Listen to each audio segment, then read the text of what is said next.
किसानों ने सरकार का प्रस्ताव खारिज कर दिया तो विपक्षी दल भी इस आंदोलन में अपनी भूमिका को लेकर चिंतित हैं। 8 दिसंबर को करीब करीब सभी विपक्षी दलों ने भारत बंद को समर्थन दिया था और आज शाम 5 बजे विपक्षी नेता राष्ट्रपति से फरियाद करने के लिए किसानों के समर्थन में उनके पास पहुंच गए। मैं किसानों से कह रहा हूं, अगर आप आज नहीं खड़े हुए तो फिर आप कभी नहीं खड़े हो पाओगे और हम सब आपके साथ हैं। एक तरफ किसान नेता सरकार के सुलह के प्रस्ताव को ठुकराने का ऐलान कर रहे थे, ठीक उसी वक्त विपक्षी नेता किसान आंदोलन और कृषि कानून से जुड़े मुद्दे पर राष्ट्रपति के सामने गुहार लगा रहे थे। विपक्षी नेताओं की राष्ट्रपति से मुलाकात कल ही तय हो गई थी। कोरोना के खतरे को देखते हुए राष्ट्रपति भवन से 5 नेताओं को ही मुलाकात की इजाजत दी गई थी। लिहाजा राहुल गांधी, शरद पवार, सीताराम येचुरी, डी राजा और डीएमके नेता टीकेएस इलागोवन ने विपक्ष की अगुवाई की।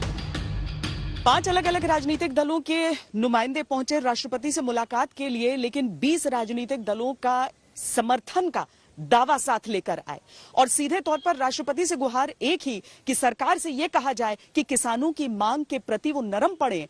जो ऐसा कानून रहा जिस पर उनके अनुसार चर्चा उतनी नहीं हुई जितनी होनी चाहिए थी, उसमें परिवर्तन की आकांक्षाओं को लेकर। लेकिन इसके साथ ही एक बड़ा सवाल यह खड़ा हो जाता है कि चूंकि किसानों ने सरकार की मांग को खारिज कर दिया है, प्रस्ताव को खारिज कर दिया है, तो आने वाले दिनों में किसानों के उस आंदोलन में राजनीति की भूमिका क्या होने वाली है।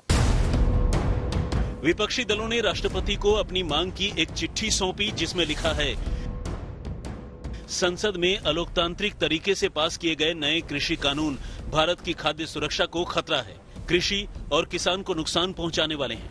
इन कानूनों से एमएसपी खत्म करने और कृषि पर पूंजीपतियों का कब्जा होने का आधार बनाया जा रहा है।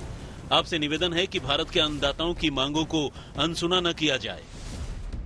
इन बिलों का लक्ष्य प्रधानमंत्री जी के मित्रों को हिंदुस्तान का जो एग्रीकल्चरल सिस्टम है वो पकड़ाने का है और किसान इस बात को बहुत अच्छी तरह समझ गया है। किसान की शक्ति के सामने कोई नहीं खड़ा हो सकता है और सरकार को गलतफहमी में नहीं होना चाहिए। सरकार को ये नहीं सोचना चाहिए कि किसान हट जाएंगे, डर जाएंगे। किसान, हिंदुस्तान का किसान डरेगा नहीं, हटेगा नहीं जब तक ये बिल रद्द नहीं कर दिया जाए। सरकार बार बार दावा कर रही है कि आज किसानों के नाम पर विरोध की आवाज उठाने वाली पार्टियां अपनी सरकार के दौर में इन्हीं सुधारों की वकालत कर रही थी, लेकिन विपक्ष तमाम आरोपों को दरकिनार कर सरकार को कटघरे में खड़ा कर रहा है। राजनीति का मिजाज यही है, मुद्दे वक्त के साथ बनते और बदलते हैं। दिल्ली से श्वेता सिंह और जितेंद्र बहादुर सिंह के साथ आज तक ब्यूरो।